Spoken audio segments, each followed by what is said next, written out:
Hello and welcome to this legacy interview with Professor Miriam Steele, one of the world's leading researchers and thinkers in the field of child mental health. I'm Jane O'Rourke, a child and family psychotherapist and the founder of Mind in Mind, and it's my great pleasure to be doing this interview with Salam Solomon.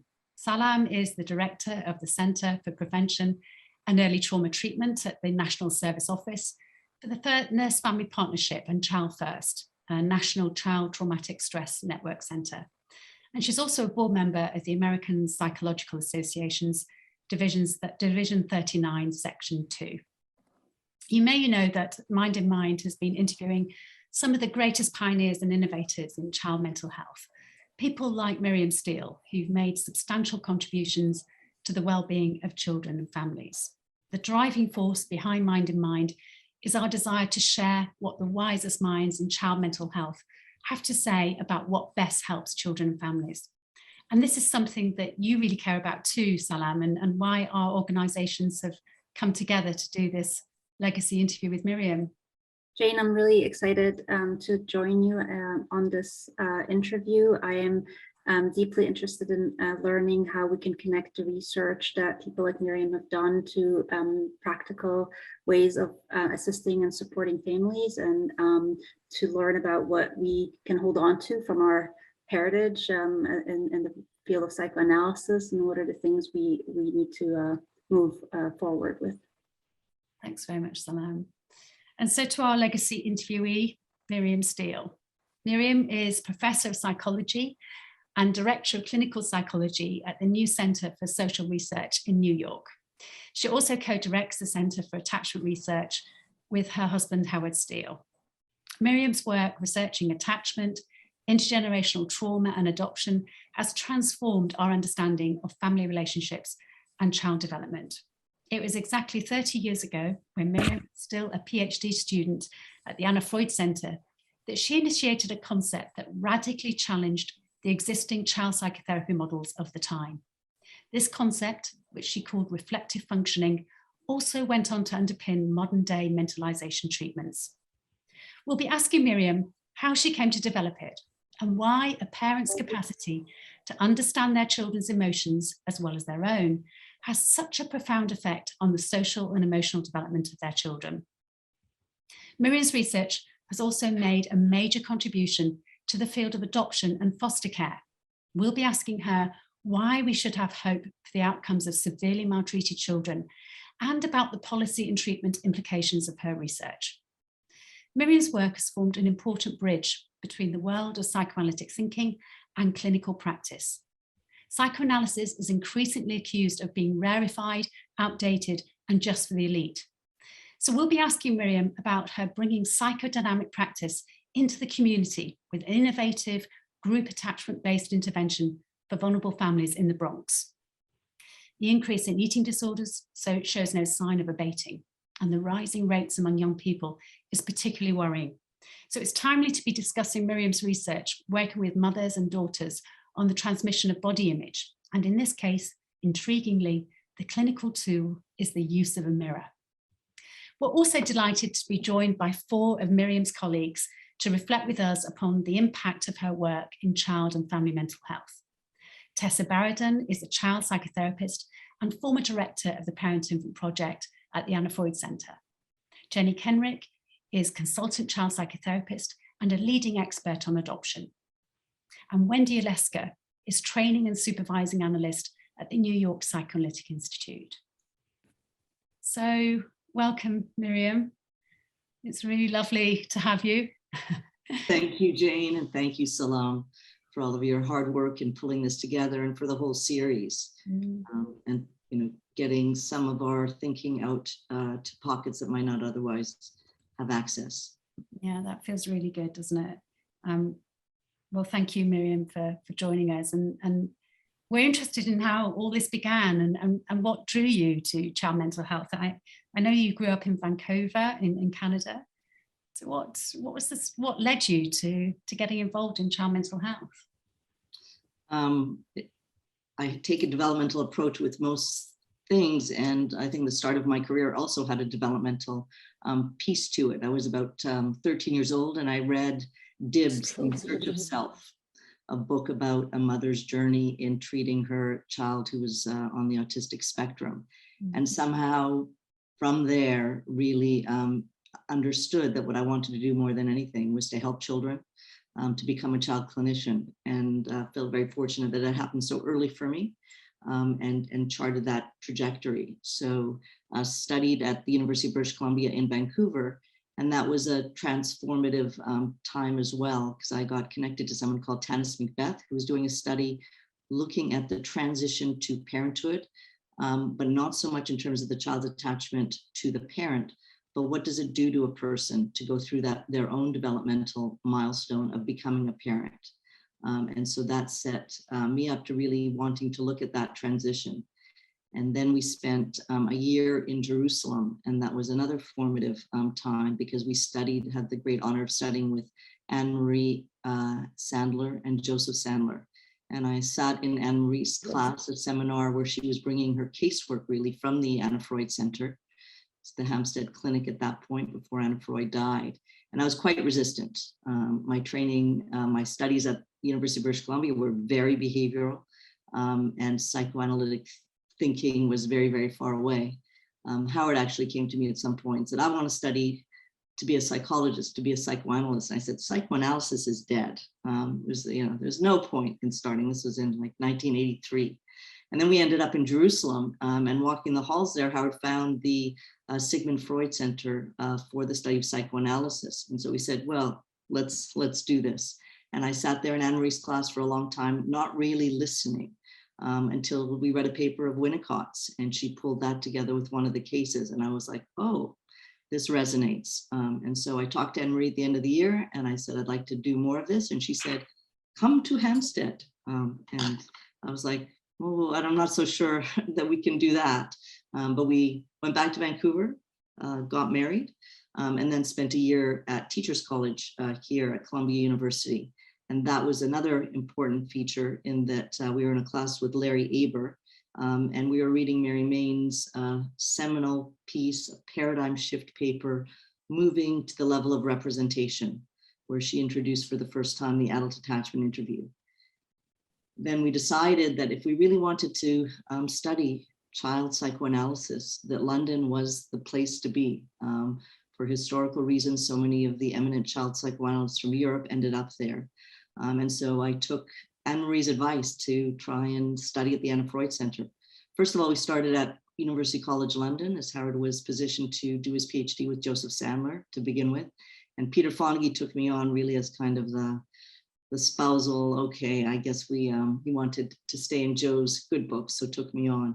And I came with the idea that I really wanted to do this study of looking at intergenerational patterns of attachment, as all the stars were aligned, with the advantage now of having, for the first time, an empirical measure that could look at the way in which one's own childhood experiences lead one to have states of mind to do with attachment that could help us predict the quality of attachment their children would have towards them. And so we embarked on that study. But early on, Peter said, I don't know anything about attachment. Why don't you go talk to John Bowlby at the Tavistock? And I was like, I can't go talk to John Bowlby. He's like, no, he's there. He's got his office at the end of a corridor. He would love, not many people bother him these days. So in those days, for some of our younger colleagues, it was before email. You used to have to write a letter. And we wrote to Dorothy Southern, who was John Bowlby's secretary. She would then write back with a slot, and you would then confirm. And so it began with kind of monthly meetings where he really helped supervise the London Parent-Child Project, our attempt at looking at the ways in which people talking about their childhood histories could predict their child's attachment to them. I'm interested, what was John Bowlby like? Oh, he was lovely. I was terribly intimidated at that time because it was John Bowlby, and he just made it all very friendly. Much of our meetings, he would be the recipient of many preprints, people sending him papers before they were published from some of the major figures in the world. For example, Inga Bretherton or Alan Srofe, and he would hand those with his signature at the top, and we would get copies of those. And at the end of most meetings, he would call Dorothy Southern in and said, make another appointment with these Steeles. At some point, I brought Howard in because I knew that this was bigger than what I could manage on my own. And he said, let's make a time for our next good gossip. And so he was incredibly generous in terms of his time and his investment. At that point in time, there was very little attachment research going on in the UK. It was very much in the realm of child development research, people using the strain situation in various ways, looking at cognitive development. And so Mary Main's move to the level of representation really, I think, is the space that helped Bowlby and the rest of us connect the clinical realm with the research. And it was John Bowlby who said, Mary Main and Eric Hesse are coming to the Tavistock to teach an institute on the adult attachment interview. And he said, it's a good idea. You should sign up for that. So both Howard and I signed up for it. And Peter Fonagy then heard about what was going on, and he joined us at that, I think it was the second time, 1988, I believe, that that AAI Institute was being run. Yeah, and it was the adult attachment interview, I think, which really fundamentally changed the course of your work. And I think probably you can argue that it fundamentally changed the course of attachment research and maybe even the face of child mental health in terms of the interventions that have now been developed. So tell us a little bit about the adult attachment interview. What does it involve? I know there's 18 questions, isn't there? Yes, 18 questions. We considered a semi-structured interview in that you ask the questions that are on the page and there are some prompts to follow through. And, you know, it takes that fundamental idea that I think is probably one of the only ones that binds all of psychoanalytic thinking. That is that early experience has such a tremendous role to play in the development of one's personality, in its connection with mental health, and for us, importantly, in terms of predicting the quality of parenting of the next generation. So we have this incredibly powerful tool, and it came about as Mary Main had a study looking at attachment patterns with mothers and their baby 1-year-olds, and then father and their 18-month-olds. And when those children were 6 years of age, she brought them back to the lab and asked this very fundamental question, which it was, what was going on in the mind of the parent that gave rise to those child patterns? So it's interesting for us that before she came along, nobody really was asking that very important question. And I think if it hadn't been for the AI, it could be that, you know, all of attachment theory and research might have died down, or at least, you know, been really marginalized. But this instrument then brought it to life because it moved to the sphere of the adults, which is an interesting place for us. I think there's many of us on this call who are involved in child psychotherapy, but we have a hierarchy there as well. And the child work not always gaining as much prestige as the adult work. So we took Mary Main's model and brought it over to the UK, to University College London, where we were working with Peter. And I put that together with that transition to parenthood study that I'd worked on in Vancouver. I thought, what if we do this adult attachment interview, the set of 18 questions that both get at actual experience, probable experience that an individual has in their childhood, alongside current states of mind with attachment. And I think it's those two bits that really speak very loudly to Bowlby's emphasis on actual experience, that we need to know what actually happened, but we also need to know what people make of those experiences. So our innovation was to do that before babies were born, last trimester of a first pregnancy, where we collected 100 mothers and 100 fathers from University College London Hospital. And then we followed them up when the babies were 1-year-old to look at the attachment with mother, 18 months with father. It's a little bit of a foot in the door technique because we brought them all back at age 5 and 6, and then again at age 16. The adult attachment interview now is mainly within the realm or very often used by clinicians who are doing clinical research. So either in terms of outcomes before and after, or ways of exploring. One of our colleagues the other day said, it's kind of like having access to an x-ray. If you go to the dentist, you understand so much about what's going on underneath the surface, and then you know what to look for. This was one of our PhD students, Özlem Bakar, who noted that. And so since then, there's papers that appear, one of them in Howard's Journal, Attachment and Human Development, by some of the superstars in the attachment field, Marinus von Eijendorn and Marion Backerman-Cranenberg, who showed with 10,000 AAIs, the power of that instrument to both link with parenting, but also mental health. And I think that's where one of the exciting pieces go, that it also very much fits into some of those classes we took with Anne-Marie and Joseph Sandler in terms of understanding something about mental representations, those blueprints in our mind based on early experiences in our childhood, which really guide our expectations about our caregivers, but also an understanding about ourselves. And that also fits very nicely into this concept of reflective functioning, which is the measure that emanated from reading those 200 AAIs and feeling that some of the individuals really had this very powerful capacity to put themselves back in their own shoes as children, but also think about the thoughts, feelings, and intentions of their parents and try to understand what might have motivated them. And that's more or less the definition of reflective functioning, which, as you mentioned, has morphed into this huge industry around mentalization-based treatments.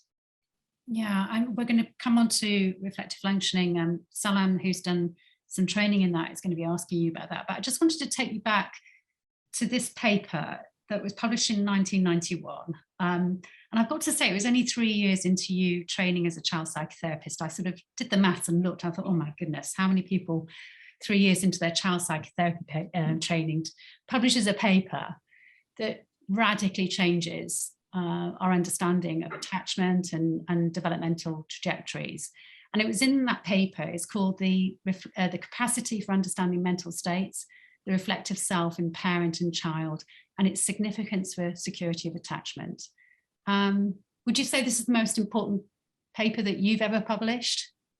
I think it's certainly up there. There's another paper that around the same time that ended up in Child Development, which was the kind of more developmental connection. But those two are definitely responsible for how high the citations are of my work that way. And both of them important. I think the link with understanding what goes on in a parent's mind, and that we could empirically measure this. When we brought this to John Bowlby,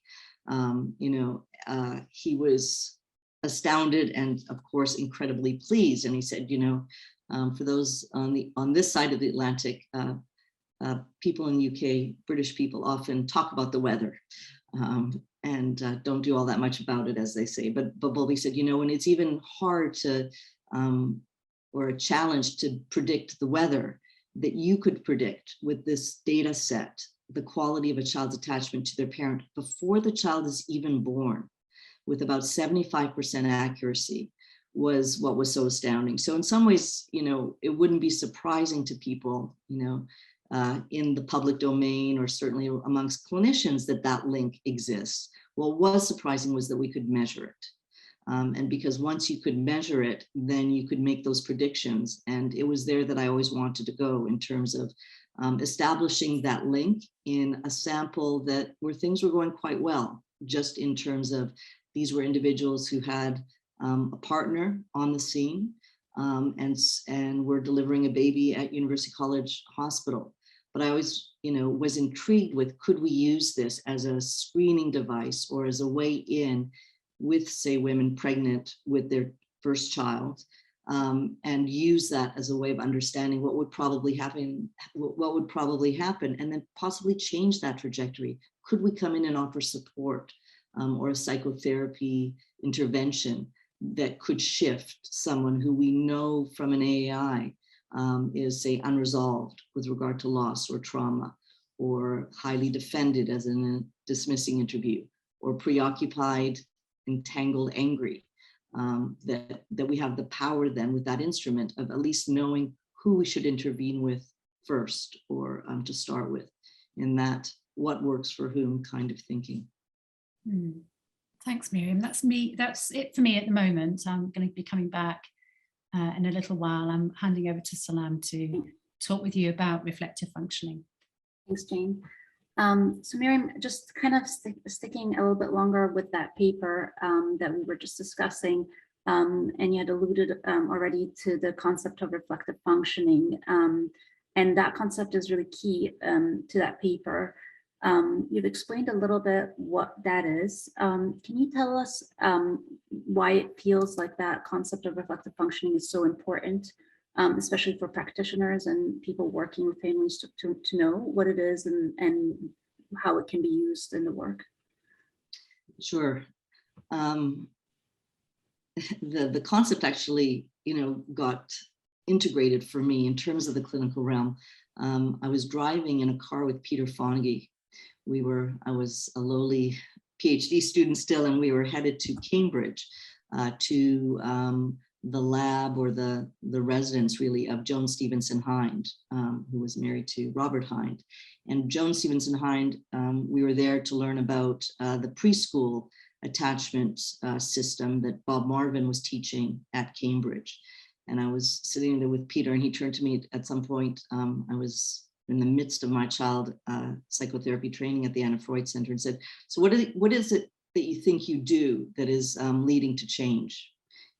And I remember being kind of shocked and thought, oh, you got to say something here. And I didn't really have, I don't think, too much of an idea, but we were also just coding all of those adult attachment interviews. And I said, I think it's around this reflective functioning that any patient, and I think that that's only grown for me in a conviction, whether we're doing psychodynamic work, whether people are doing CBT work, brief or otherwise, it is igniting an individual's curiosity about the contents of their own mind and the mind of the other. And that's the goal. That's what we're trying to do, because we showed in those studies of linking parents' attachment states of mind with their children, that even individuals who faced a tremendous amount of adversity in their childhoods. And so we divided our sample up that way in terms of individuals who faced adverse experiences versus those who didn't. And those individuals who faced adversity, but had this capacity to reflect on their experiences in childhood and earn their security, as we call it, did not then pass along their insecurity or those models to their children. So I think one of that's perhaps the most powerful thing we discovered, was that the way out, the antidote to early maltreatment or adversity, is somewhere along the lines learning about this capacity to help people think about the thoughts and feelings of others, as well as to guide their own behavior. And one of the interesting things around reflective functioning is that we usually have the least access to it when we need it most. That is, in times of very high arousal, those are the times it's very hard to stop, to slow down, to step back and think about both how one is feeling and thinking, as well as the other. Yeah, I certainly had that experience yesterday with my children, this limited capacity. So what are the key factors that impact reflective functioning? How can we develop it if it's such an important concept to build up in caregivers?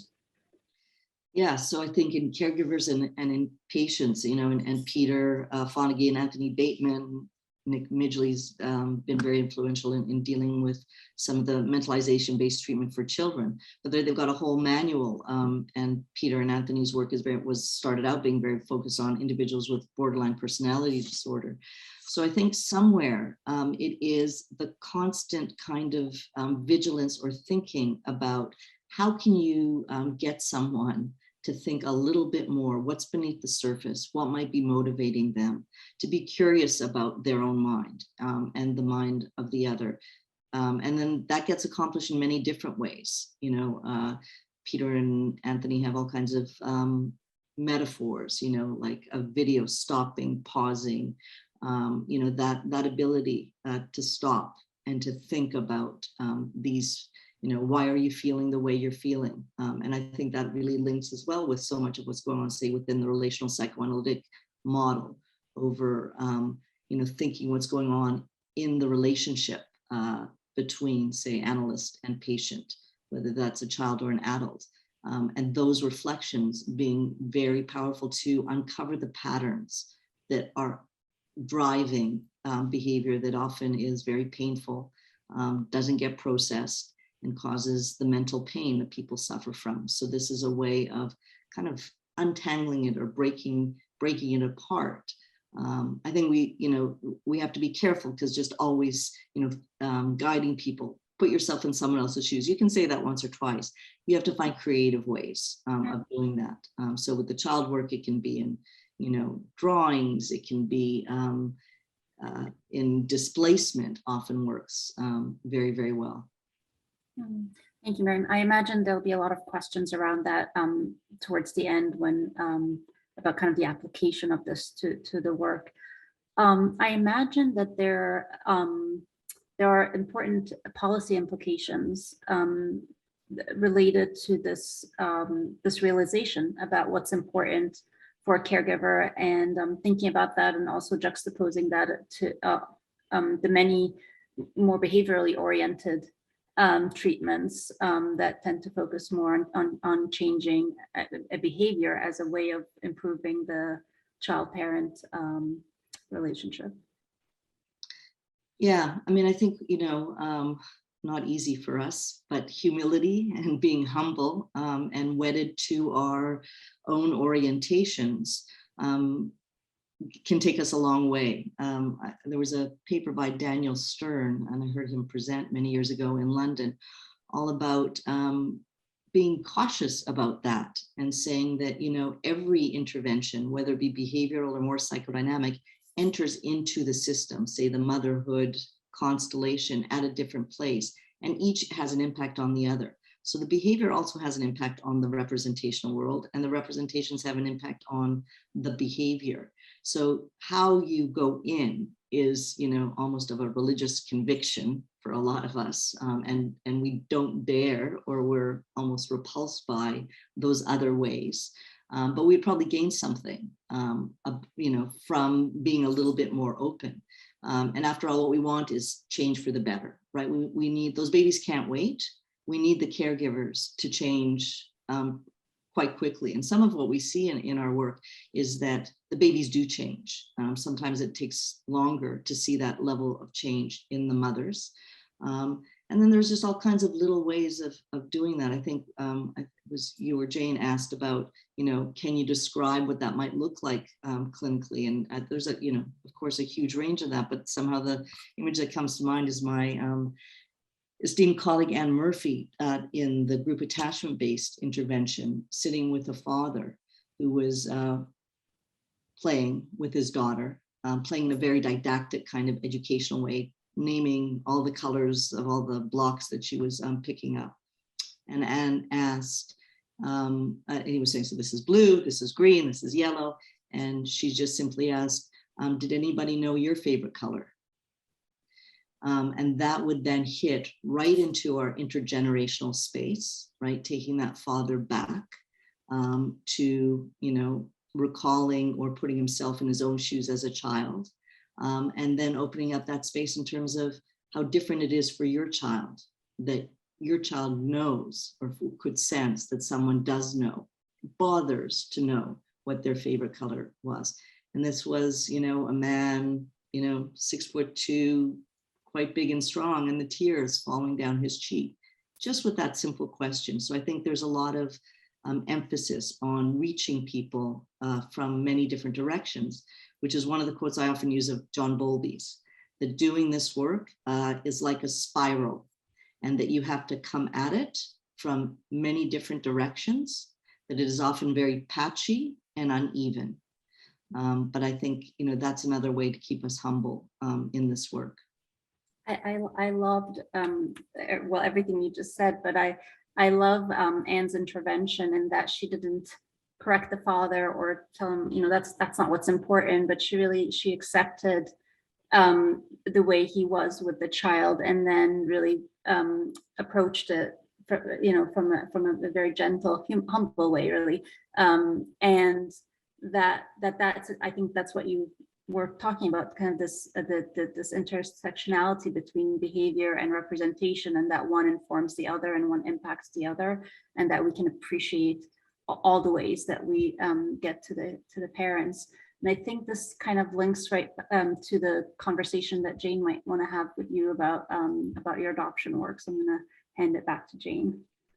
Thanks, yeah, Miriam, we're interested in your adoption work because I think you've had a significant impact in the field of adoption. And I'm thinking about your paper, Attachment, Representations and Adoption. And in that you studied the correlation between adoptive parents, attachment, adult interview, and the patterns of play observed in their previously maltreated children, the children that they'd adopted.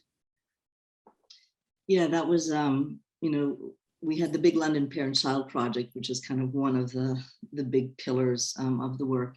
And I gave a paper, or it was a presentation, I think it was the occasion with John Bowlby's 80th birthday, and they had a conference at the zoo, which was very appropriate. He was a great admirer of Darwin's, and of course, ethology is very central to attachment theory. It's worked with Robert Hine, for example. So I gave a paper where we basically just described some of those findings from the London Parent-Child Project that is linking parents' adult attachment interview experiences, states of mind with their children's attachment. And in the audience was Jeanne Kanyuk, who was from Coram. And she heard that presentation and contacted myself afterwards and said, shouldn't we be using some of those assessments as a way of making matches between the children that they see at Coram? And Coram at that point was specializing. They had a specialist unit on what was called hard to place children. So those children were hard to place because they were older in terms of adoption. They were 4 through 8 years of age. And all of them had in common a history of maltreatment, physical abuse, sexual abuse, emotional abuse. So I said, yeah, Jeanne, that sounds like a good idea. And then she came back a little while later and said that they had some contact with Jamie Sainsbury, who ran the Sainsbury Trust, and said, Jamie likes attachment theory. He's read it, and could you possibly put some kind of proposal together where we could think about using those assessments?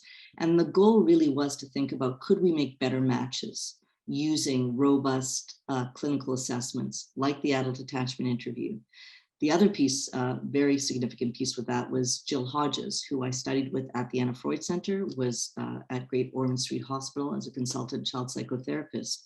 And she developed the story STEM assessment profile, the use of doll figures and animal figures, where you tell the child the beginning and middle of a story, and then ask the child to show me and tell me what happens next. And so we built this model for a study looking at adopters who'd been approved to adopt a child from this hard to place set of families, and then match it up in terms of what does it look like at the very beginning of the relationship with the adopted child, 1 year later and 2 years later. And so we had, again, access to, these significant research instruments, but putting them very much in a clinical realm. So at some point we put that together, brought it back to Jeanne, she sent it off, and she said, no, they actually have significant amount of money that they would like to give this project.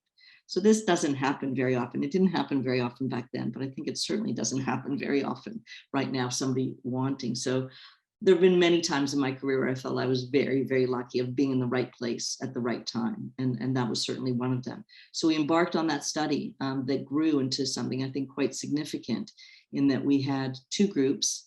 One we called the late placed group. Those are those 4 through 8 year olds who were adopted for the first time. And a second group called the early placed. And those were children who were also adopted, but within the first 12 months of their lives. So clearly there were differences in terms of the impact or the amount of maltreatment that each group faced, but both had an adoption theme. One of the hallmarks of that study was that we interviewed the fathers as well as the mothers. We've been naive along the way in several times, even with the London Parent-Child Project. It was only well after we collected the 100 fathers that people ask us, how did you get them to participate? It was because we didn't know any better. We didn't know that it was hard to get fathers. We just asked, and they came along. And in the adoption field or social work field in general, fathers are often left out of the equation. And I think we were very much wanting to invest in them to understand something about their attachment histories, the way they think about attachment, and the way that that might influence the quality of the relationship with the child. So we had these two groups, that's like 146 altogether, where we did the AIs with the adopters. So before a child was placed, the families were very much interested in participating with us. I think there might have been a fantasy that we would put in a good word and help them have a child matched with them. And then we saw them, once a child was matched, within the first 6 weeks of the placement. And I wasn't even necessarily willing to do the analysis, thinking, well, how can it be after a child has suffered so much? You know, some of the children had up to 20 different placements, right? So they were with their biological parents, then in foster home, back, then with grandparents. How could it be that in such short a period of time, the state of mind with regard to attachment from the adopters would have an influence? So we had the AIs, and then we had the story stems. So a series of 8 to 10 of them, some with the animal figures from Jill's, some from something called the MacArthur Story Stem Battery. And lo and behold, we found this incredible link that if the parents were securely attached in their adult attachment interview, it showed up in the child's internal world in terms of these story stems over just 6 weeks. So the children who were placed, so overall, we then followed them up a year later and 2 years later. And that was important because we wanted to see how things change over time for each individual child, and then looking at these two groups, the late place versus the early place. The good news is, and it's often been said, that there is no more powerful intervention we have access to than adoption, than letting a child know this is your permanent family. That despite all of the changes, this is going to be your forever mommy and daddy. Not all of them believe that to start with, and I think we saw some semblance of that early on. But across the board, all of the children were able to take on more secure representations over time by the second year, 1 year after, and then the second year after that. But it was only the children who were placed with adoptive parents who were securely attached where the negative themes in their stories reduced. So these are themes about extreme aggression, children getting sent to jail for spilling their juice, which is one of the stories, or fires erupting because they wouldn't let a sibling play in a triad. These are all the different story themes that we get in the story stems. And so one of the things we showed was how quickly children do adapt to the inner world of the parent in terms of attachment, that holds over time, and that something important about how we reduce those negative themes. So the positive themes are easier for children to internalize. Getting rid of the bedrock of negative affect, negative representations is harder, but there's something in the interaction with the adoptive parent that helps metabolize those negative features. And so from that, we also learned aspects of, for example, does the age of the child matter, right? This is one of the big policy implications.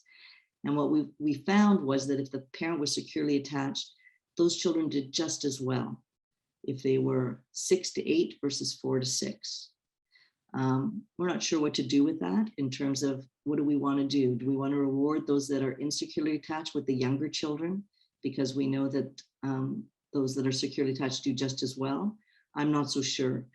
But what it does point to is the need to do this kind of research to help answer those questions. And clinical intuition goes a very long way, but I think an assessment that uses both makes it even more powerful. Yeah, thanks very much for that, Miriam. And I'm going to be handing over to Salam now to talk about your bringing psychoanalytic practice into the community. Thank you, Jane. And I'm interested in the adoption work for sure. And I'm sure there'll be many questions about that as well. As it relates to what I wanted to talk to you next was kind of your interest in bringing research to the clinical world. I think you used a quote when we were meeting, and I'm going to misquote it, but no research without therapy, and no therapy without research. No, I'm a very strong proponent of that as well. And it's very related to the work we do in Child First, in that we always want to make sure we're using what we learn from research and the application of the work. And you've done that too in your work with Gabby. And Gabby is a group attachment-based intervention that you use and you apply to infants and toddlers in the Bronx. And it involves filming parents interacting with their children and then inviting the parents to view the videos afterwards. And you've trained your staff to in that intervention. I'd like you to speak a little bit more about the intervention, and also I understand that this intervention started with a question about how can we bring about change, and I'm curious about what answers you've gotten so far about that.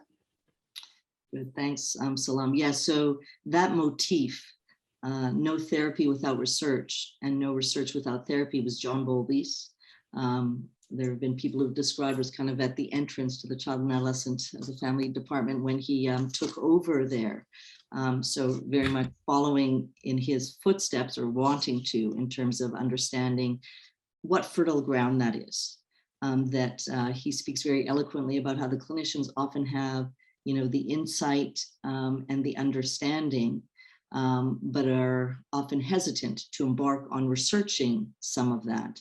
The researchers have the tools, but not always that insight or good hunches about what might be going on. And so the blend between the two, I think, is just been incredibly fertile ground, but it's very hard to do. There aren't many of us out there who feel that that same investment. We have our clinicians who do fabulous work, and we have our researchers. But bringing it together is not easy. It's a challenge. But as I say, I think it's probably the most productive space.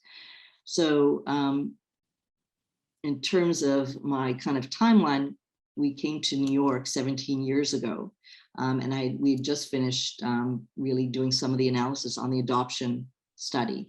And at the end of some of those visits, some of the parents would come to us and ask, so what did you learn about me and my child? And we said, we're not allowed to say anything. Our institutional review board, our IRB ethics board, said, this is an exploration. This is not to be fed back individually.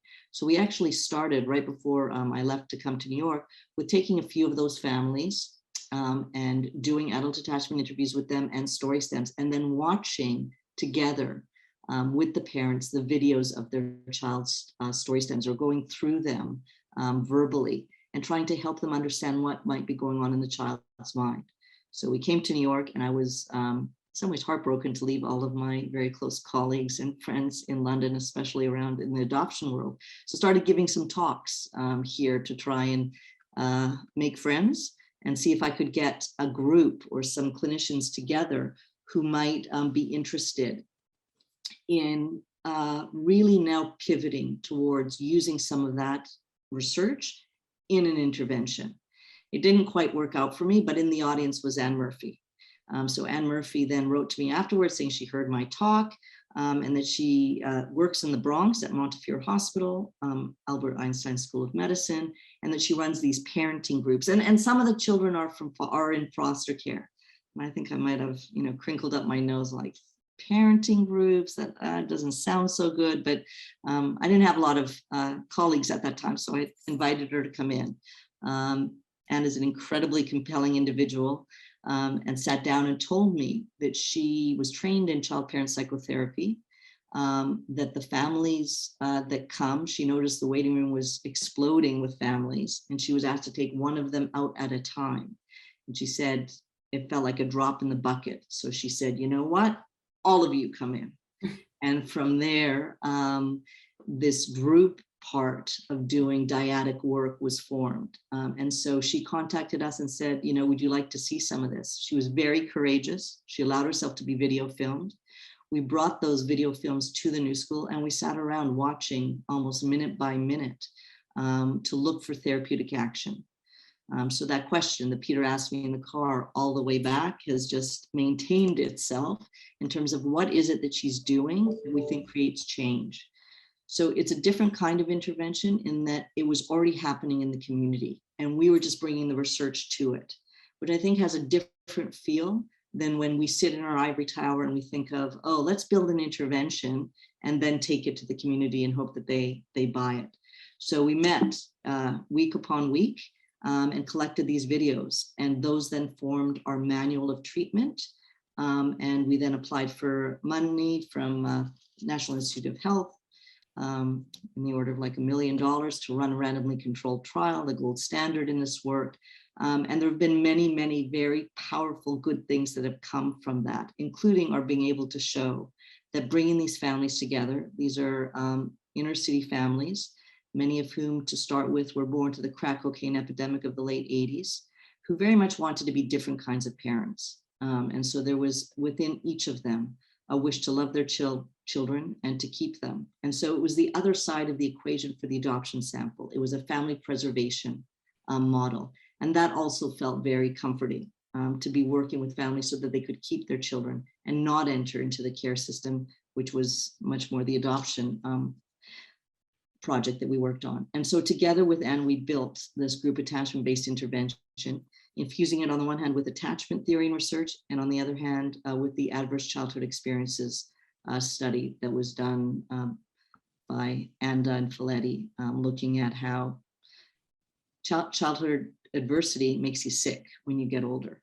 higher incidence of cancer and heart disease, skeletal fractures, all kinds of things from having a childhood experience with substance abuse, parental incarceration, all of those features. And so we included the ACEs, we included the adult attachment interview, and then very much we were following what Anne and her colleagues were doing to try and understand that. And I think it all surrounds reflective functioning, which is linked to affect regulation. It's linked to nurturance. It's linked to reticence, I think, and I pull that from our psychoanalytic tradition in terms of not being intrusive, waiting and watching and observing, and only then, coming in and making a comment like, did anyone know your favorite color? So interesting, the variety of things that you've been able to pull together to look at this intervention and study it. And I wasn't sure I was going to mention video microanalysis, but I see that Beatrice Beebe is here, so I must say something about that. And so I know you've worked collaboratively with Beatrice for many years, and that video microanalysis has been part of the way you've looked at videos. And can you just explain to those of us that aren't as familiar with this technique, what it does and how it's useful in the intervention? Sure. Hi there, Beatrice. Thank you for coming on board for this this event. And I'm thinking, as I see Jenny Kenrick and Wendy as well, and Tessa, that each of these individuals who I've worked very closely with have their own perspective, and it's not always aligned perfectly with my own. So with Beatrice, I learned from Beatrice about her work, very compelling. Beatrice is the only one who has data on 4-month-olds that can predict child attachment at 12 months. The work is very, very careful, analyzing minute by minute, second by second, really, frames of mother and baby and the way in which they impact one another. I tried it for 10 minutes and understood that my personality is not the same. I need bigger units of analysis. So very much influenced by that very careful way of observing and coding and learning from that, and then expanding that in terms of, as I say, bigger units of analysis by using video to understand. But I think, one of the ways that Beatrice and I interact is my bringing some of my attachment know-how to some of Beatrice's work. Beatrice has done strain situations. She collects adult attachment interviews. I rate many of them. And then trying to piece that together with the microanalytic work. And that's also a very fruitful way, and that each one needs the other. We need to find some ways of understanding what exactly is happening with that parent who's unresolved, for example, with regard to loss or trauma, in the way they are in the moment with their child. And then extrapolating from that ways of intervening or helping them bring more maternal sensitivity, for example, to that dyad. Right. So again, the interaction between various ways of looking at a dyad that really brings about the most change. And it is mind blowing, the microanalysis. I've sat through some of them with Beatrice, and the things that are missed when we look at a video just at a normal speed is really remarkable. Once it's slowed down, and you see the dance between the parent and the child, and it's really just if there are people here that haven't had opportunity to do that, I highly recommend that you try to find some. Beatrice has I think a number of documentaries also on the topic that can be accessed. So I'm going to switch over to talk with you a little bit more about psychoanalysis. And another pioneer in the field of applying psychoanalytic concepts to the community is, of course, Selma Freiberg. And Selma Freiberg referred to her parent-infant work as psychoanalysis from the kitchen. What are your current thoughts about the state of psychoanalysis and the kitchen? Just for those of you on this call, I didn't see that one coming, but yeah, it's an interesting place, whether we think of it as, actually doing the psychotherapeutic work in the kitchen or in the home, or in the consulting room, or for us in Gabby, where an important feature of that is that it's not in the home, in that we're actually trying to facilitate individuals coming together and learning from each other, their peers, which, by the way, was one of the things that John Bowlby did early on, brought mothers together in a group kind of format, and the power of the group. But I think that if we don't do this, if we don't bring psychoanalysis out to the community, then indeed it will shrivel up, and it'll be something that is there for the very few who can engage with it and pay for it.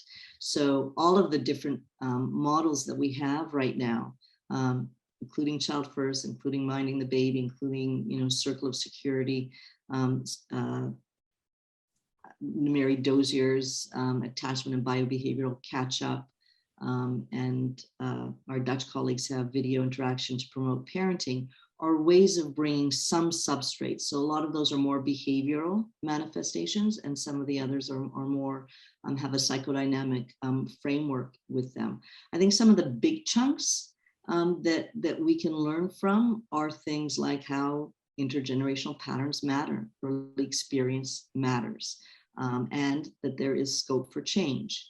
The other bit is the centrality of observation, and it's in that way that we can bring, our early pioneers. For example, John Bowlby cites Renee Spitz and talks about his, it's like 31,000 feet of movie footage that he collected, of children in an institutional setting in order to understand.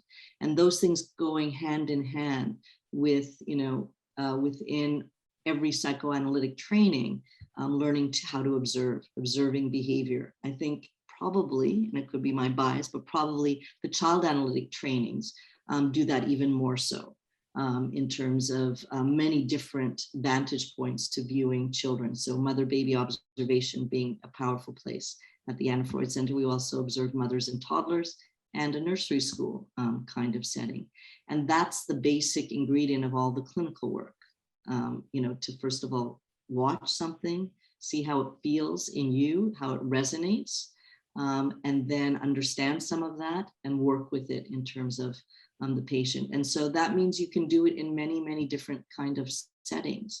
So whether it's actually in the kitchen, I think the bigger piece is we need to adapt and we need to move it. We need to move it culturally as well, in terms of giving access to people who wouldn't otherwise. And that means going to where they are rather than a model of them just coming into the consulting room. Thank you, Miriam. And I think you've answered my other question, which had to do with, I was curious about what psychoanalytic concepts you've held on to. And I think you've just answered that in the way you've described the important things to look at when working with families. So I'm going to hand it over to Jane, because there's another important topic. It's one of the things we had the most challenge with is deciding what to ask you, because you've done so much work in so many different areas of psychology. I'll hand it over to Jane. I'm interested in the work that you've been doing at your Centre for Attachment Research that you run with your husband, Howard. And you've done considerable research about attachment and body image, haven't you? Mm-hmm. What are your main findings? Yeah, that was another stroke of good luck. Before I left to come to New York, I was a trustee, or at least on the board, of the John Bowlby Psychotherapy Center with Susie Orbach. And Susie, at the end of a meeting, challenged me, as she is very good at doing, and said, I think we should embark on a new study looking at the way in which mothers transmit aspects of their body representations to their baby daughters, and that she was convinced there's an attachment dimension. So I was intrigued with that, came to New York. She set us up here with a group from the Women's Center, Therapy Institute Center, which was a group that was founded here and at the same time in London. And we sat together, and I knew very well how to measure the attachment piece through the AAI. I couldn't figure out how to do some kind of study of what happened when that was transmitted to the daughters without doing a very long longitudinal study over time. So from mother baby all the way until, well, we might think that we could see something. And then one of my students, Tiffany Hake, heard Paulina Kernberg at Cornell Weill give a talk on this mirror interview and came back with it and said, I just saw this amazing presentation where they stand people in front of a mirror, adolescents in that case, and they ask them all kinds of questions about what do they see? What do they like? What do they not like? If their mother was standing here, what would she say? If their father was standing here, what would he say? Do they think the image in the mirror has anything to do with them or not? And I felt like this gift had descended from the heavens because it was answering this question for me of how to look at body representations. So the first study we did was looking at adult attachment interviews alongside this mirror paradigm with mothers who had toddler daughters. So we did the mirror interview. Those were rated by my students. I rated the adult attachment interview. And then we had the toddlers in front of the mirror, and we video filmed their reaction to their own image. And what we found was that, first of all, the adult attachment interview was correlated with the mirror interview, meaning that the way in which one thinks about their attachment relationships also has a huge impact on how they talk about their bodies. Susie often would remark that, all women walk around, from here up with a kind of a disregard for the body. And there's so much distortion and mental ill health around all of that. So one of the things we found was that if she was securely attached, that was kind of a buffer against perhaps some of the pernicious messages from the media. And then when we looked at the toddler girls, if the mother was securely attached on the adult attachment interview, the toddler girl could look at herself and then look away. If the mother received a classification of dismissing on her AAI, the babies had a really hard time looking. They were looking every which other way. If the babies had mothers that were preoccupied, entangled, angry with relation to their early attachment experiences or were unresolved, the babies could not stop looking, as if they were searching in that image of themselves for something to connect with. Then we brought some of those children back when they were age 6. This was the PhD of Hannah Knafo, looking at both verbal and nonverbal aspects of how people behave in the mirror. It's a very powerful experiential piece. What happens when we look at ourselves in the mirror. And then it spawned many different directions, including a study looking at gay men. We have a study looking at individuals who are dancers of a variety of sorts. And we are now embarking on a new study looking at individuals with physical disabilities and their body representations and attachment. And that's never been done before. So we have all kinds of ways now of answering questions about how people feel in their bodies and the links with attachment, as well as different aspects of mental health. Thanks very much for that, Miriam. Just one question before I hand back to Salam is, what are the clinical implications, do you think, of this research? Yeah, so this is another place that, my other colleague, the one who is a co-author of the Mirror Paradigm with Paulina, is Bernadette Boel-Nielsen from Copenhagen.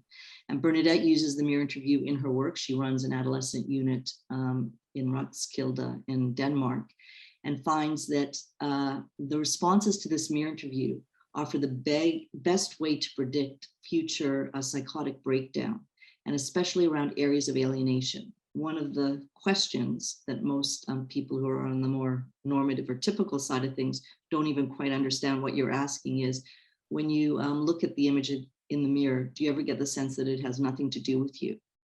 And individuals often with borderline personality disorder or severe pathology say, yes, I see a monster. I don't recognize who that is.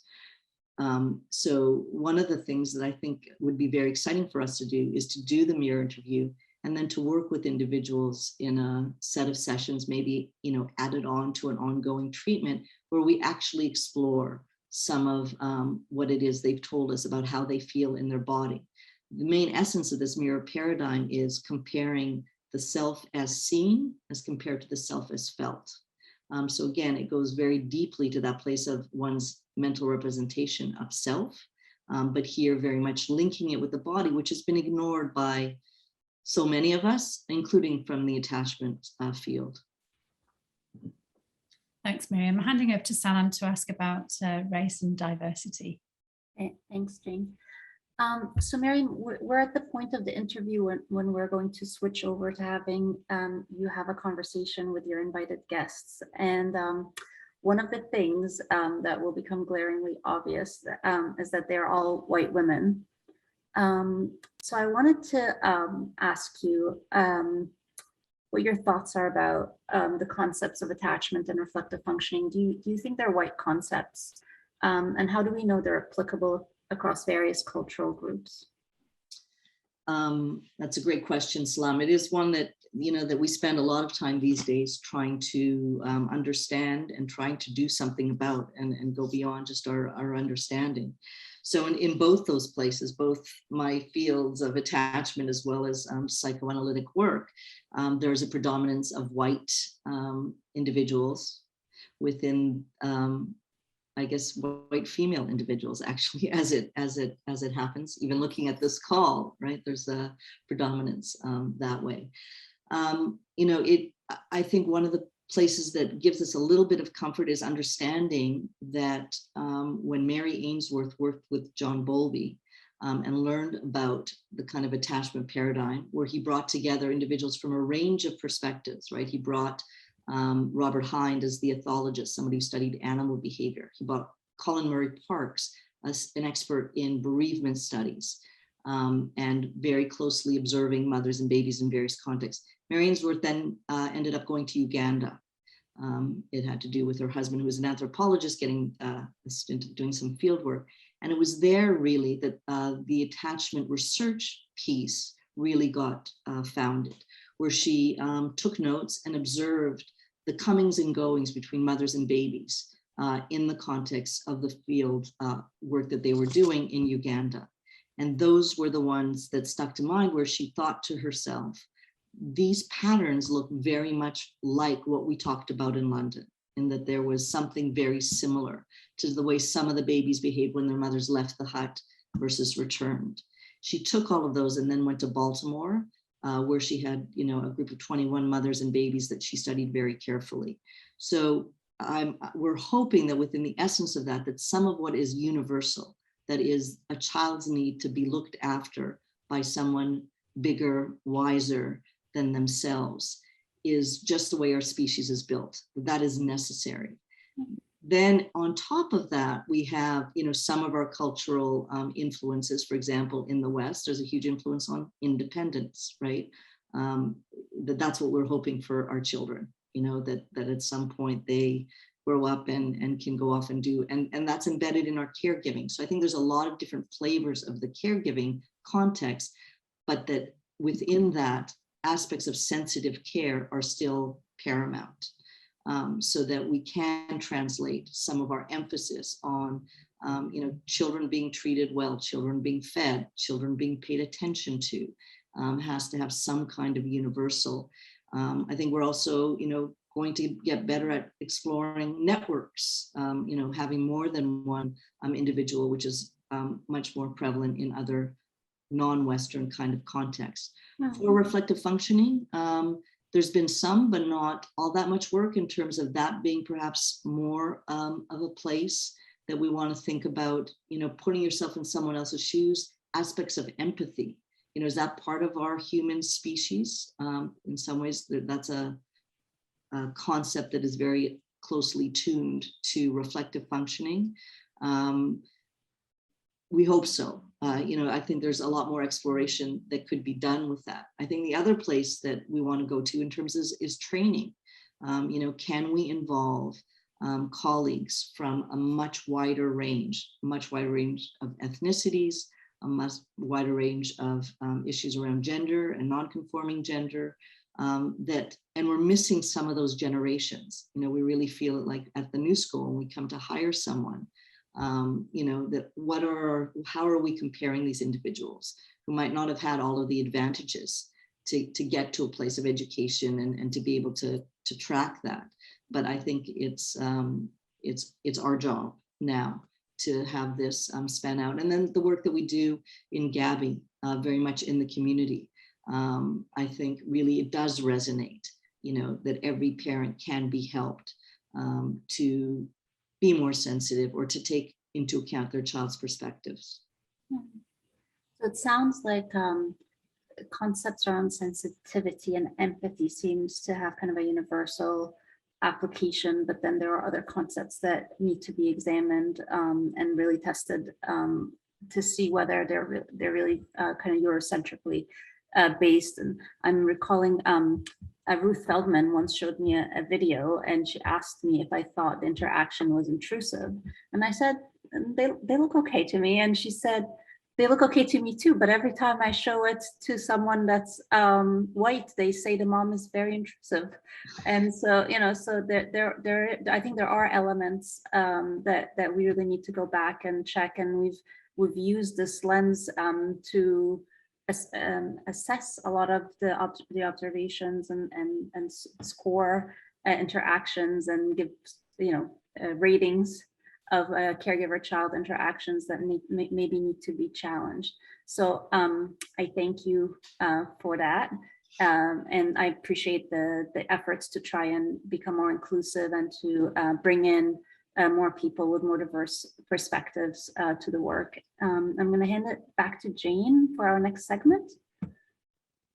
Thanks very much, Salam. So we're coming now to your invited guests. We've got 4 guests, as well as your husband, Howard, to talk about your work, Miriam, and to share the impact that you've had on them and the work that you've done together. The first is Tessa Barradon. Tessa led the Parent-Infant Project at the Anna Freud Centre in the UK, a therapeutic intervention helping babies and their parents experiencing emotional difficulties. She's worked in the public and private sectors as a child and adolescent psychotherapist, and has been responsible for the development, implementation, and evaluation of services for parents and infants in the NHS and the Anna Freud Centre and all around the world. And she's also been in the hotspot, like Miriam, as one of the Mind in Mind legacy interviewees. Tessa, you and Miriam have collaborated for many years together. What difference has she made to your work with parents and babies? The problem with Miriam is that almost everything she says is a point of departure for a discussion that's going to change one. So even from today's summary of your work, Miriam, there could be hours. I'm just sorry it won't be at Waterstones and Hampstead. But I think Miriam, well, first of all, Miriam, I'm surprised that Peter Fonagy didn't know about attachment. I thought he was born knowing about attachment, but it vindicates me because I didn't know anything about attachment until Miriam asked me if I would like to deliver the child development course in the MSc. I think it's the first UCL Anna Freud MSc that was being developed, and Miriam was heading that. And so I became immersed in attachment to the neglect of psychoanalysis at that period. And it was revelatory. And one of the most powerful things was that babies' patterns of attachment are formed and can be measured so early. That was a red light to me about intervening with children. The second thing that completely changed my thinking was when Miriam suggested that in the parent-infant project, we trial the AAI. And I must say my first reaction, and I think in the whole team, was curiosity and very strong resistance.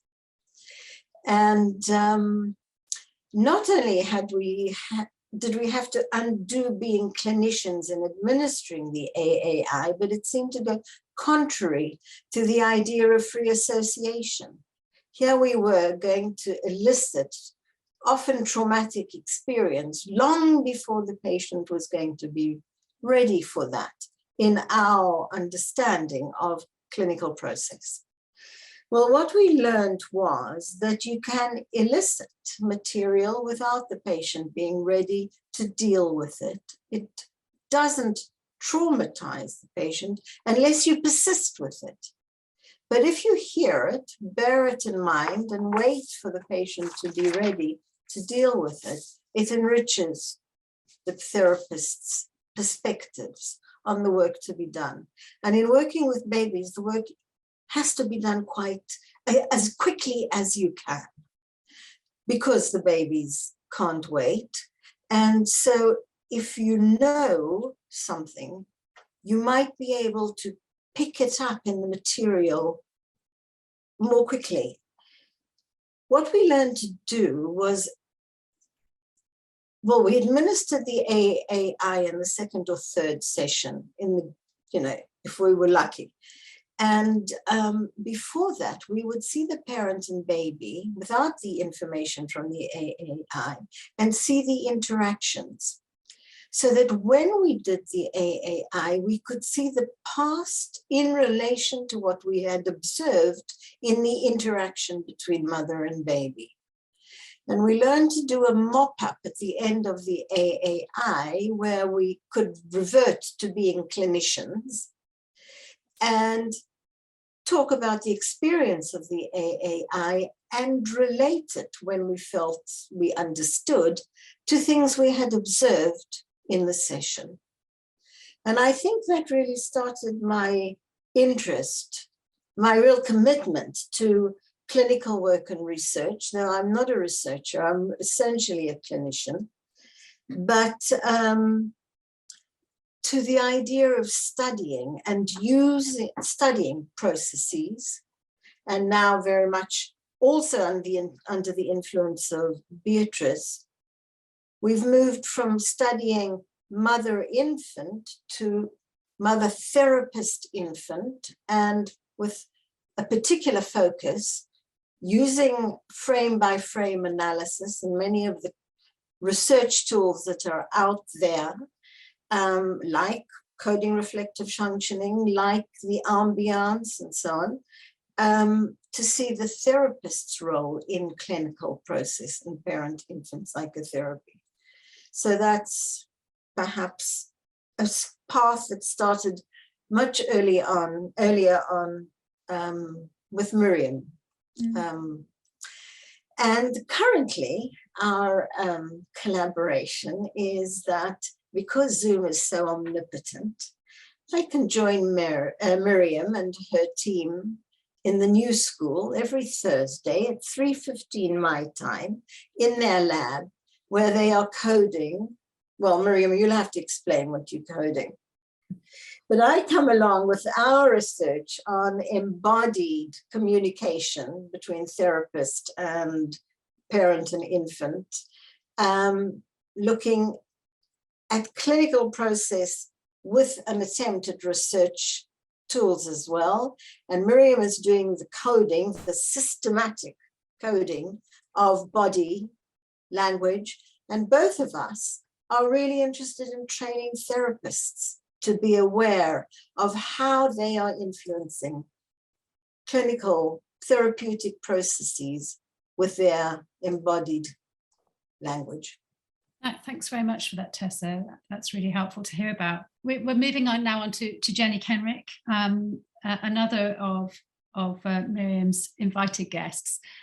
Jenny Kenrick was until recently a consultant child and adolescent psychotherapist and clinical tutor for the clinical training in child psychotherapy at the Tavistock Clinic.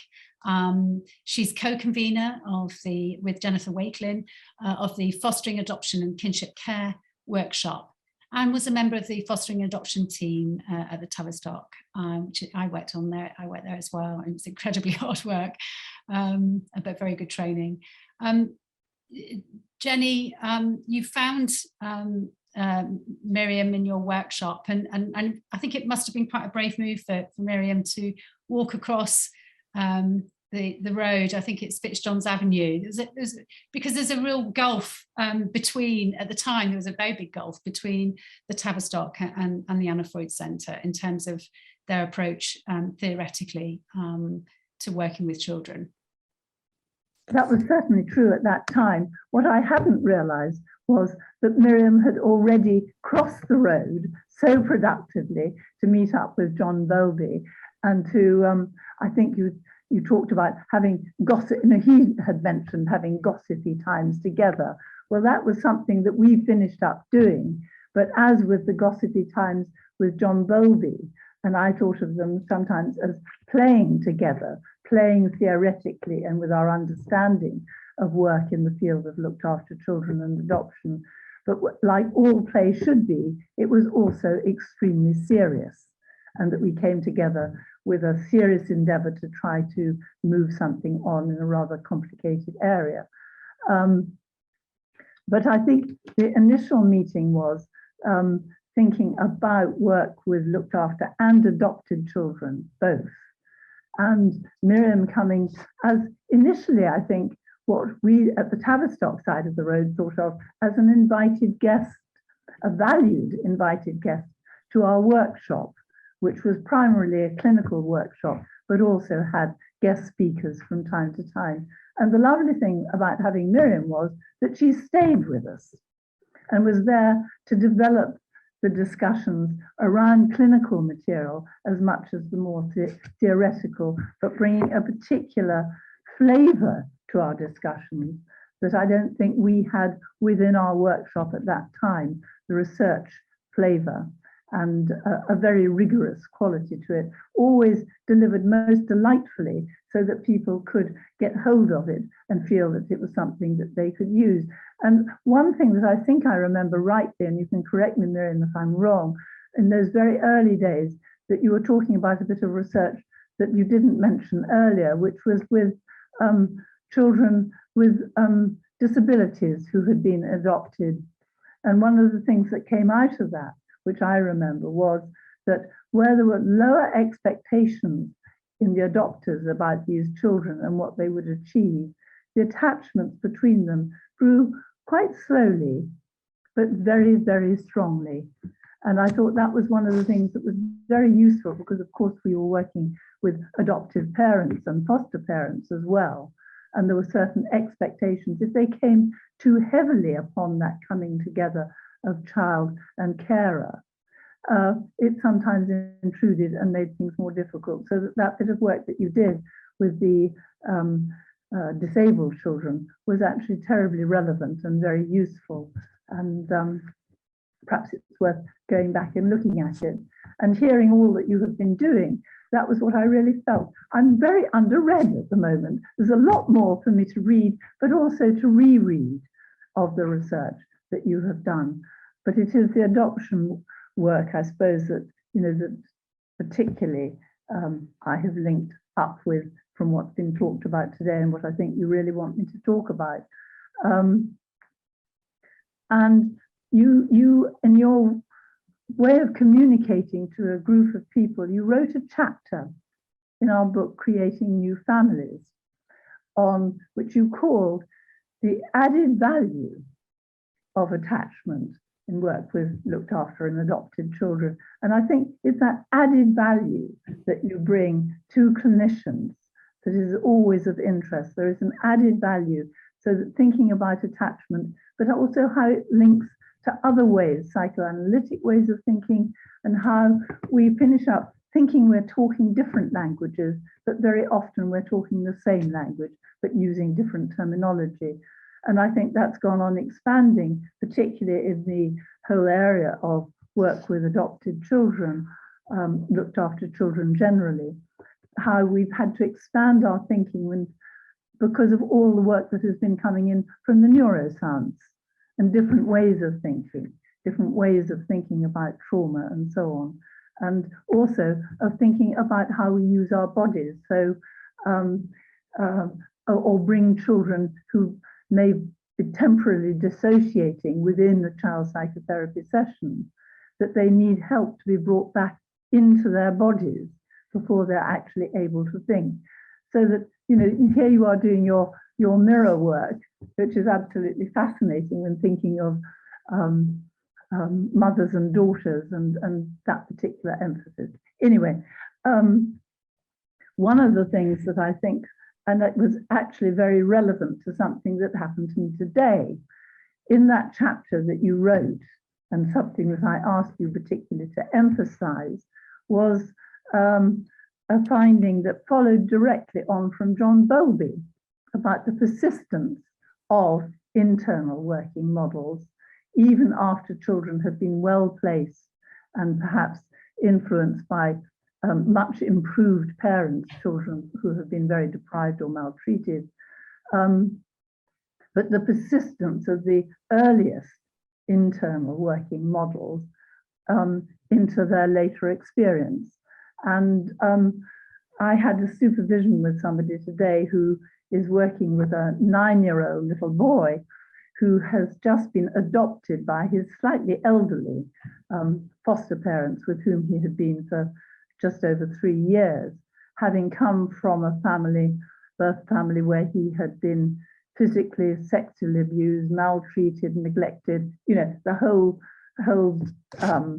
collection of things, had then been through 9 foster placements before coming to this foster family, which I think if there had been any AAIs would not have been seen as a good match for this child, because he's had to be good, the good child, to put aside that early experience of his life of maltreatment, and that the foster parents who were not able to think about it, didn't want to. That was bad, and that was history, and now he's in a good place.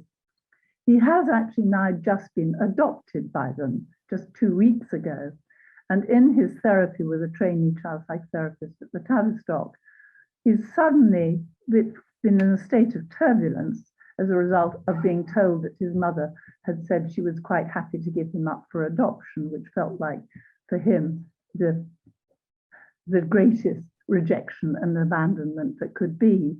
And today in his session, the one that I heard today, he had been actually talking a lot about his emotions. He wanted to do a chart of the emotions, and the emotions he brought in were sadness, unhappiness, heartbroken, and a range of very, very unhappy experiences. And now at last, perhaps more secure because there is an adoption, he's not going to be put into residential care as they had once told him.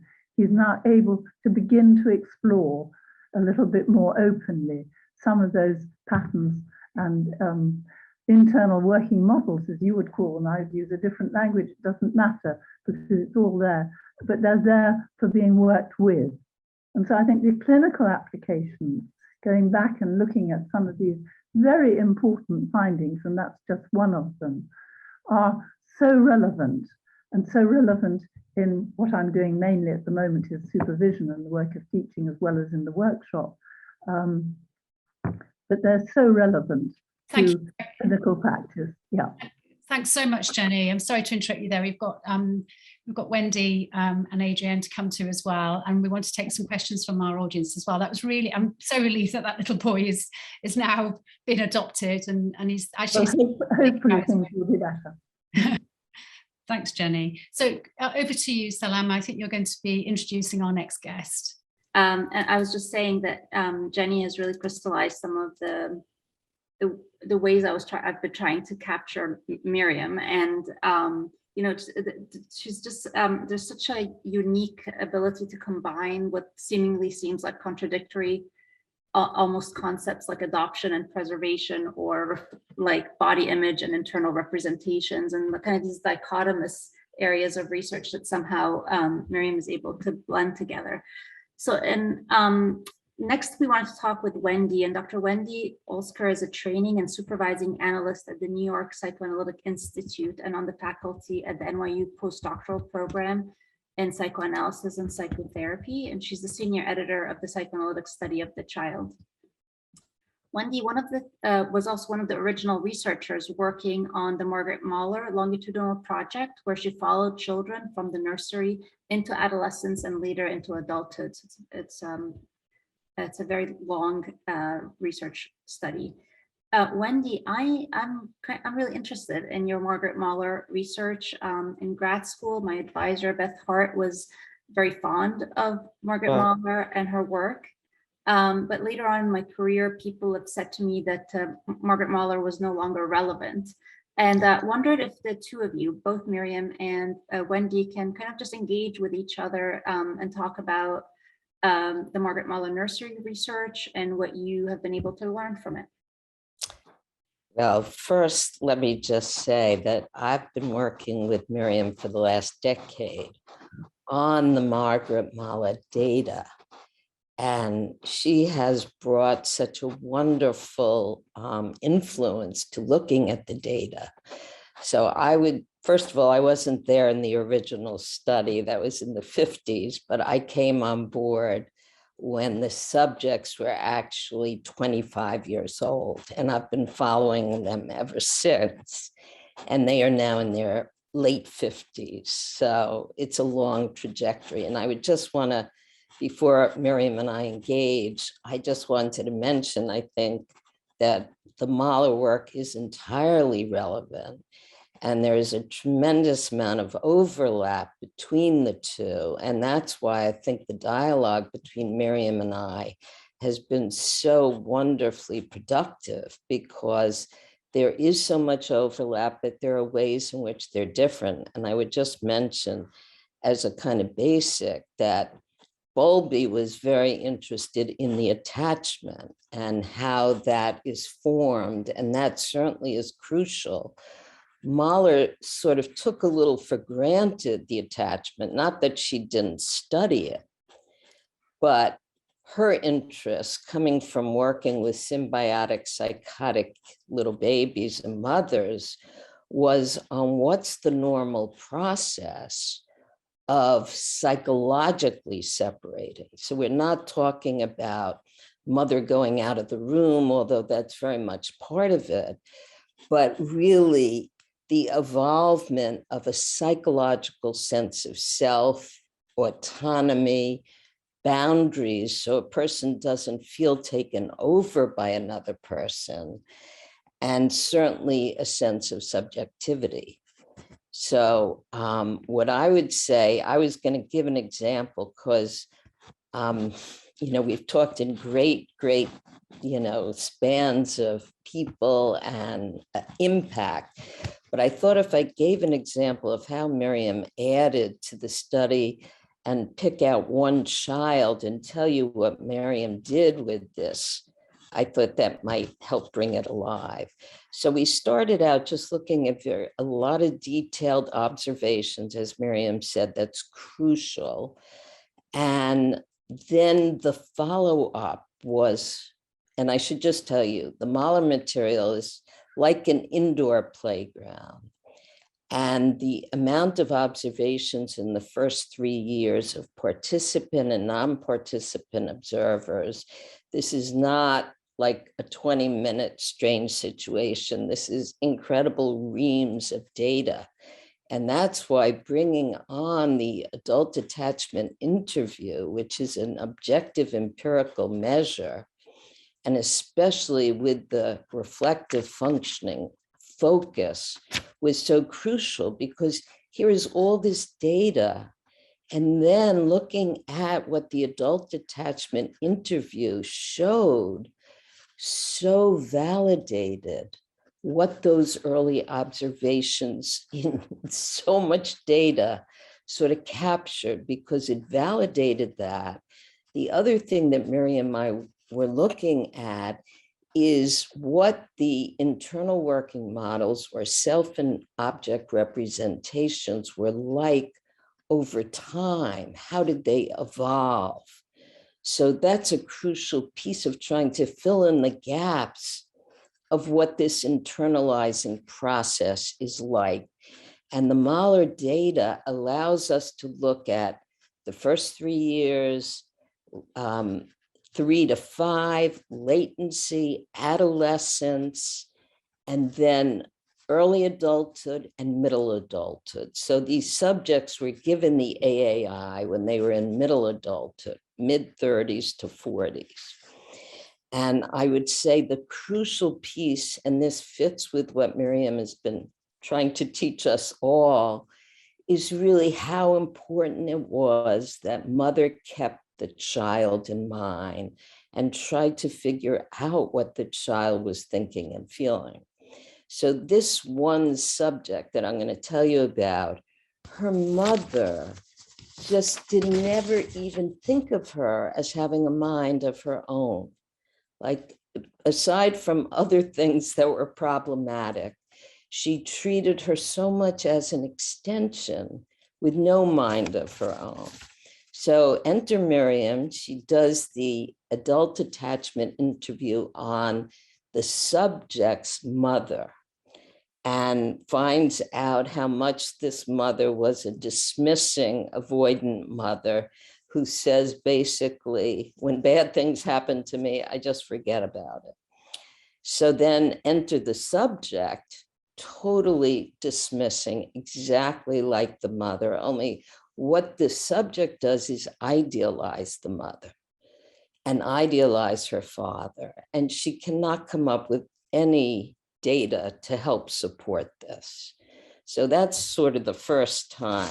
Then what Miriam does is looks at the data at different phases of development.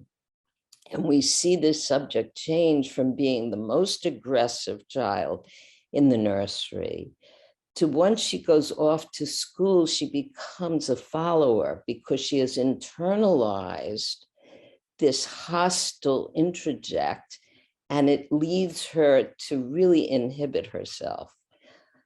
As she gets older, she gets to project onto others some of this aggression. And as she becomes a mother, she repeats exactly what the mother did with her, which is ignore her children's thoughts and feelings. She knew best.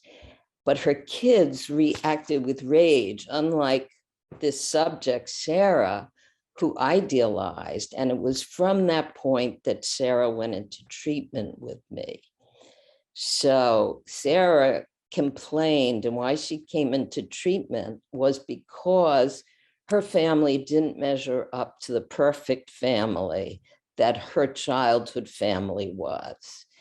Now, she also had panic attacks, migraines, couldn't really be alone, but she was so unhappy with her present family. So as we worked together, she became more able to understand what had been done and how she felt and how she developed her own sense of self. What Miriam did, she developed a videotape segment of this subject talking about a conflict with her mother. They decide what they're going to talk about. They talked about money because that was a problem. And apparently the subject, Sarah, was paying for all the mother's living because her husband had died and she had no money. So the thing that bothered Sarah was that she would say, the mother would say to her, let me take you out to lunch. And then she'd put down her credit card and say, you know, I'll pay for it. totally not acknowledging that it was Sarah who was paying on the other end. So when she says this to the mother without blinking, the mother dismisses Sarah entirely and says, well, then I'm the mommy. I'm paying for everything. I'm all powerful. So this idea of how much she's dismissed, we see later on as Miriam is analyzing the mother's adult attachment interview, she learns from that interview that the mother felt that the mother tells about an experience of being an immigrant put in slow classes because she spoke only Yiddish. So the mother is the one who. And Wendy, can I interrupt you? We're going close to the end, so we need to move on in a moment. So if you could just wrap up. Sure. Anyway, the attributions of the mother feeling slow and incompetent have been put into Sarah, and Sarah feels herself not intelligent, not competent, and these attributions become her sense of self. Through the therapy, she's able to change all this and wake up. And Miriam then does an AAI on the two children. Sarah had been in treatment for about 4 years, and those two children were securely attached. So I think the idea of how one transmits and then it affects so much how those children turn out. Yeah, and Wendy, this represents exactly the challenge we've been having, is how to capture all this work in a meaningful way. And I really want to hear about the case, so maybe we'll schedule a separate time. Sure. It's fine. I totally understand. So I'm going to switch over to Adrienne. Adrienne Harris is a faculty and supervisor at New York University postdoctoral program in psychotherapy and psychoanalysis. She's the editor at Psychoanalytic Dialogues and Studies in Gender and Sexuality. And together with Louis Aaron and Jeremy Safran, they established the Sandor-Ferenczi Center at the New School University. Adrienne, I know you're here. I know that you and Miriam have done a lot of important work together, but I was going to actually shift gears a little bit. Instead of talking so much about the work, talk a little bit about a more personal aspect of the work. Just a few years ago, the unexpected death of both Jeremy Safran and shortly after followed by Lou Aaron, I imagine must have had an impact on your work and your relationship with Miriam. Wondered if you guys can take a few minutes to talk about that. Thank you. Thank you very much. I feel that I have been at this most extraordinary course in Miriam's work in attachment research, its relationship to therapy. It's been just really wonderful. So what I actually had prepared is 3 questions for Miriam and 1 question for the group. And I do want to acknowledge that Miriam and I, and Marian Howard and I, met and got engaged with each other in very tragic circumstances, very particularly the murder of our colleague, Jeremy Safran. And Miriam's co-directs the Sandor-Ferenczi Center with me, and it's been, I think, just a wonderful, for me, just such a way of carrying on Lou and Jeremy, but also Ferenczi. So here are my 3 questions for Miriam and 1 for all of us. Miriam gave a wonderful talk at a conference we did on a paper Ferenczi published in 1929 called The Unwelcome Child and His Death Instinct. So I'd love to hear, and I know this has been talked about already, but I'd like to hear just at one point, Ferenczi says in the paper, the unwelcome child dies easily and willingly. And I am interested in thinking about what are the somatic consequences, what are the sort of fatalities and disasters of development that disrupted and unwelcome children feel. So I know it's been talked about, but it was sort of particularly on my mind today. The second question is really a little bit touched on, which is I wonder about research that looks at different parenting groups, difference by race, by class, by caste, by sexuality, and by gender, and just how we might be thinking about intergenerational transmission of trauma in the context of these kinds of difference. The third question that came up in a lot of listening to Miriam and others talk about the research on mirroring and the use of the mirror, I thought a lot about clinical work in the context of this pandemic, where we are all so much working on Zoom, working in these very unusual screens where we're visible and so are the patients. And I'm wondering if there are any thoughts about the kind of questions of attachment that come out of research and that might be relevant to thinking about how we are all managing clinical work in this pandemic. Adrienne, I think Miriam's going to have to pick one of those questions. Okay. All right. And answer it. And then I think we're just going to do like a follow-up podcast or something so we can capture all the richness that we're. That was the last thing. That was the question to all of you, is how do we make all these ideas move into the public sphere? We're fabulous at talking with each other, but how do we actually educate? Okay, thank you. Thank you, Adrienne. I guess that's my turn to respond. I feel like I would have so many responses to all of you, to Tessa, to Jenny, to Wendy, and to Adrienne. And I think just even that last point is that what the affiliation with you, which I'm very, very grateful. And so it was very, very sad that I was turned to as somebody at the new school to pick that up. But I feel like our relationship very much embodies in every way the closeness that we had with Jeremy and that you had as well.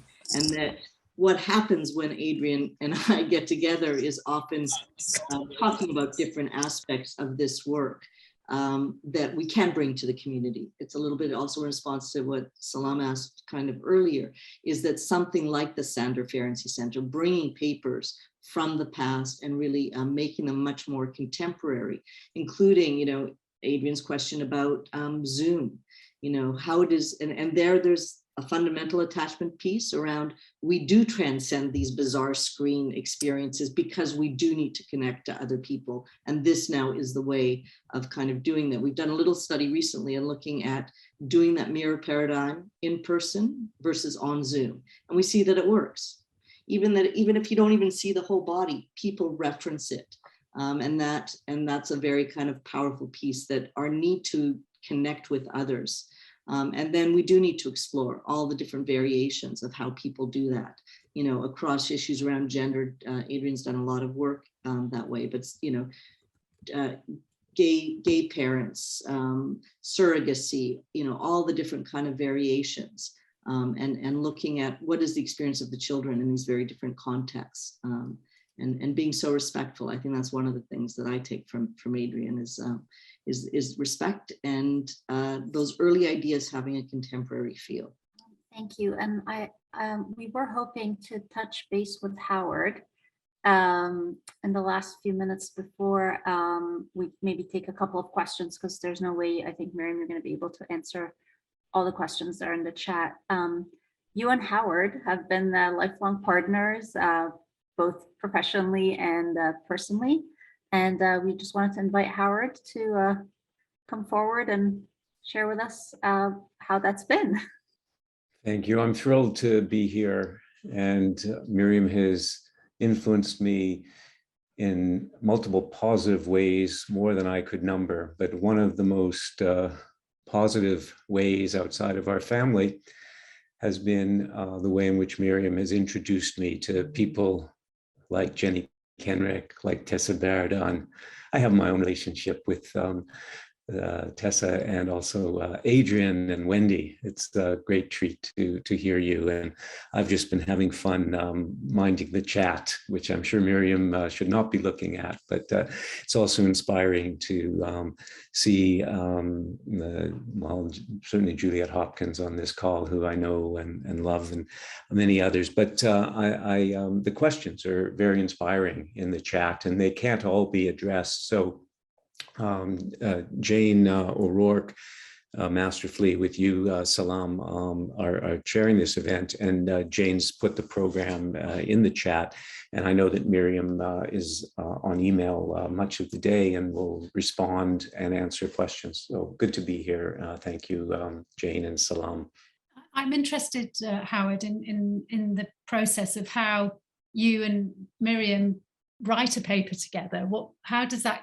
You've written an awful lot together, so how does that work? Well, I crunch the numbers on the empirical papers. I'm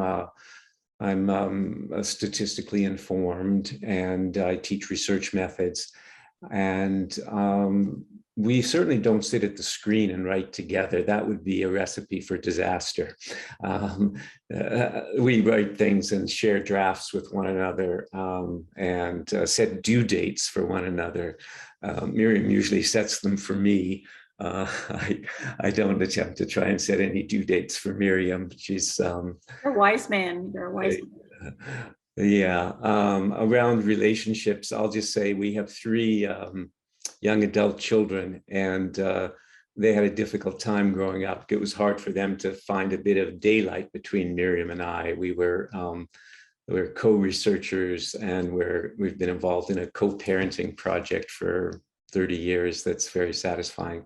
So, we've been positively influenced by Jeremy Safran. He's the one who brought us to New York. We would still be in London if not for Jeremy Safran, who was, it's no secret, many people know he was a first cousin of mine. And I miss him dearly, but I am grateful to him and his rupture repair model, because make no mistake, secure attachment is not easy. Securely attached children know disappointment, they know anger, they know sadness, they know fear, but they know that they're wanted. Adrian and I've become aware through Adrian of the tight overlap between Ferenczi and Bowlby. It's a radical perspective. It is a view very different from the Kleinian perspective. It's a view about original goodness. Every infant born anywhere in the world, black, brown, any color, they are human infants, and they are good, and they expect goodness. And when things go wrong, it's because they have not been treated right. That's what Ferenczi and Bowlby teach us. That's what Miriam has taught me. And I'll leave that. Thanks very much, Howard. I'm just picking up a few things on the chat here. There's been a few questions or points made about the body and using the body. And Howard, you say that mindfulness practice is very useful, and I would agree with that.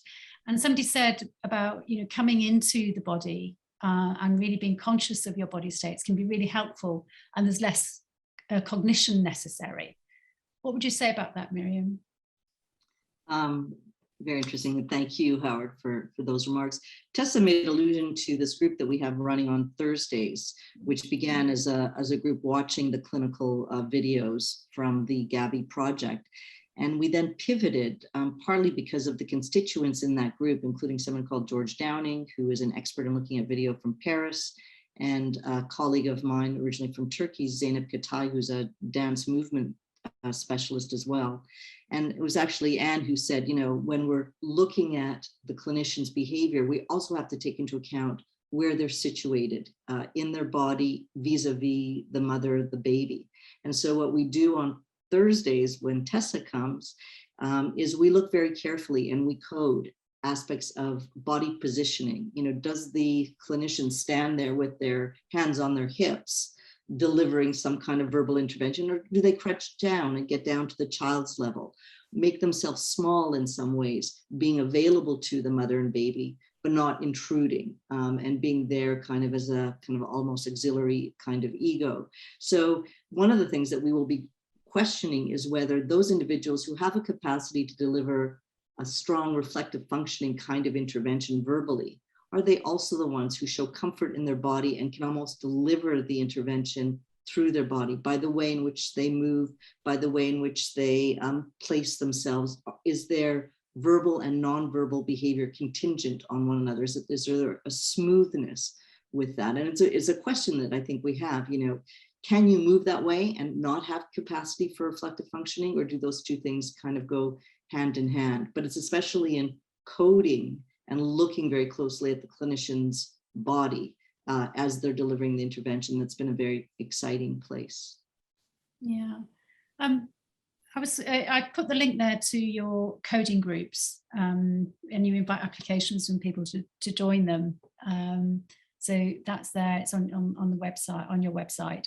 I'm interested in research and social policy, and I know that you really want to impact on social policy, and you're teaching a course, Trauma, Children and Politics. So how important is it that our research drives not only interventions but also social policy that for vulnerable families?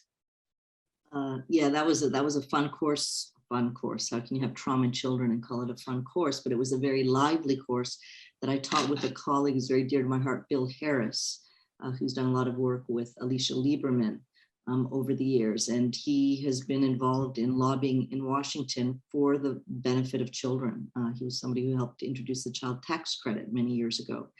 So we had that class. He brought in incredible speakers who were involved in policy and actually taught quite a lot of what it takes to, and the proviso for that course was, we know enough. We don't need any more research on the importance of attachment for children. That's been well demonstrated. Why aren't we doing anything about it?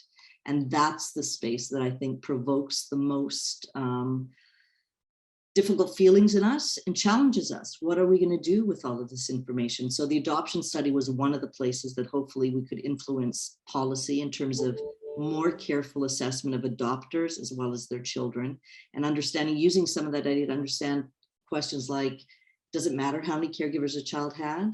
We found that it doesn't. It's more the quality of the attachment with where they are now that can superimpose that. The other place, I'm teaching a course now called Child and Adolescent Global Mental Health. And there are tremendous policy implications or ways for us to try and mobilize governments to do work with children suffering from migration, separation at the border in this country, as well as refugee children around. So I think there's a lot of places for us to go. It's not easy work, you know, and it's much easier, I think, for us to stay in our consulting room or in our research lab at the university. But the translation piece has to happen. Otherwise, we're only ever going to, you know, impact the very few children that we come across. Well, I know we're coming to an end, and I'm sure Miriam hasn't been looking at the chat, so I just wanted to let you know how many grateful comments we're seeing about the utility and the brilliance of what you've shared with us today, and also the way that it's kind of heartfelt and cutting to the kind of core of the issues, particularly around this last thing that you said, that we already know all we need to know. What are we going to do about it? Yeah, there are lots of really interesting chat there. And Ellen Lebowski is saying, what a wonderful presentation. I would love to discover ways to collaborate on clinical applications of this understanding. So I think that's something definitely for us to consider, isn't it, Salam? Yeah, my apologies to the people in the chat. I've not been able to watch, so maybe I can get access to those, but I'm definitely open to any kind of collaboration that way with our like-minded colleagues. Yeah. I'll add, because somebody mentioned clinical applications. Miriam and Howard have edited this great book, which is Clinical Applications of the Adult Attachment Interview. It has some great examples of how the AI was used to inform clinical work. Highly recommend it if anyone's interested.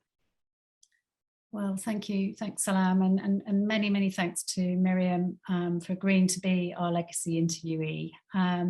Many thanks to her invited guests, Tessa Barradon, Jenny Kenrick, Wendy Olesko, and Adrian Harris. We are very, very grateful to you for sharing your experience of working with Miriam and your many insights on child and family mental health. We'd also like to say a big thank you to Laura Tennant for her help with research on this project.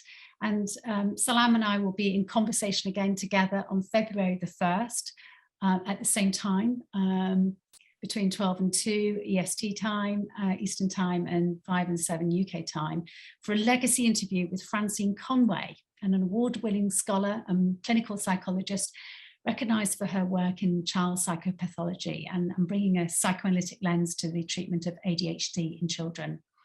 And on Mind and Mind's website, as of this evening, we have a new legacy interview, which is now available to watch with Jean Magana. She's a UK child and adolescent psychotherapist, a truly brilliant clinician and prolific writer. Her latest book on eating disorders in young people is just out, and there's probably no better person to learn the art of infant observation from. So that's it for us now. Can I just say thank you to Jane and to Salam, for those of you who just come on to this kind of thing.